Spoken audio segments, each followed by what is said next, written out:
Bonjour. En février 2026, des frappes militaires sans précédent ont visé l'Iran, marquant un tournant majeur au Moyen-Orient. On va décrypter ensemble ce qui s'est passé pour bien comprendre les tenants et les aboutissants de cet événement. Le 28 février 2026, le monde se réveille avec cette annonce de Donald Trump. C'est une véritable déflagration qui marque une escalade spectaculaire dans le conflit qui couvait depuis si longtemps entre les États-Unis, Israël et l'Iran. Mais attention, ce moment, il ne sort pas de nulle part. Pour comprendre comment on en est arrivé là, il faut remonter le temps. C'est l'aboutissement de 2 longues années de tensions, d'attaques et de contre-attaques.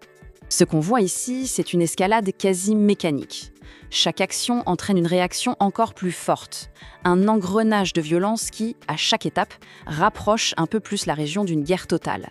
Et pourtant, même avec les bruits de bottes en fond, il y a eu une dernière tentative de négociation à Genève. Mais le fossé était tout simplement trop grand. D'un côté, les Américains voulaient des garanties permanentes sur le nucléaire, sans date de fin.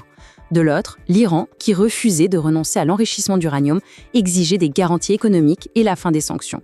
En clair, les deux camps ne parlaient plus la même langue, la diplomatie était dans une impasse. Et donc la diplomatie ayant échoué, la porte s'est ouverte à l'option militaire. 2 opérations sont lancées quasi simultanément, Epic Fury côté américain et Roaring Lion côté israélien. L'attaque est fulgurante. À 2h30 du matin à Washington, l'offensive commence. Des explosions retentissent au cœur même du pouvoir iranien à Téhéran, mais aussi sur des sites stratégiques. Et la riposte est quasi immédiate. Moins de 2 heures plus tard, l'Iran lance ses propres missiles. Mais ce qui est très frappant, ce sont les objectifs affichés. Bien sûr, il y a le volet militaire, neutraliser la menace nucléaire et les missiles. Mais il y a aussi ce message, très direct, adressé au peuple iranien. C'est un appel à peine voilé à un changement de régime, au renversement du gouvernement. Forcément, une telle opération ne pouvait pas laisser le monde indifférent. Les réactions ont fusé de toutes parts, dessinant très nettement les lignes de fracture géopolitique actuelles. D'un côté, on a le bloc de la condamnation ferme, avec la Russie et la Chine qui parlent d'agression contre un État souverain. De l'autre, les alliés occidentaux, comme la France ou le Royaume-Uni, qui sont beaucoup plus prudents, appelant à la retenue. Et au milieu, les pays du Golfe, voisins de l'Iran, qui sont tout simplement en état d'alerte maximale, craignant un embrasement général. Et au-delà des chancelleries, l'impact le plus immédiat, celui que tout le monde peut ressentir, il est économique. Les marchés financiers ont immédiatement paniqué à l'idée d'une guerre généralisée. Et pourquoi cette panique ? La réponse tient en un mot, géographie. Le conflit menace directement le détroit d'Ormuz. C'est tout simplement le goulot d'étranglement le plus important du monde pour le pétrole. 20% de la consommation mondiale passe par là chaque jour. La conséquence, on la voit tout de suite. Les prix du pétrole ont explosé.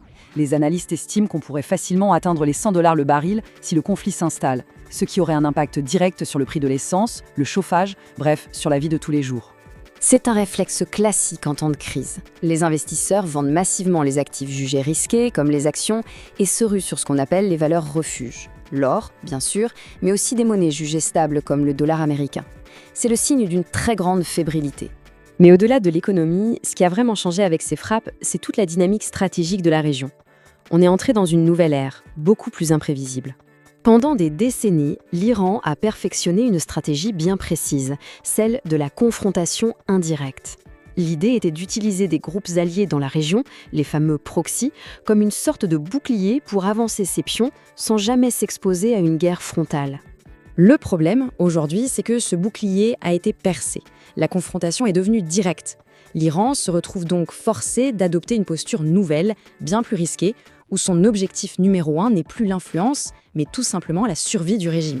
Ces frappes ont brisé un tabou, celui de l'affrontement direct entre ces puissances.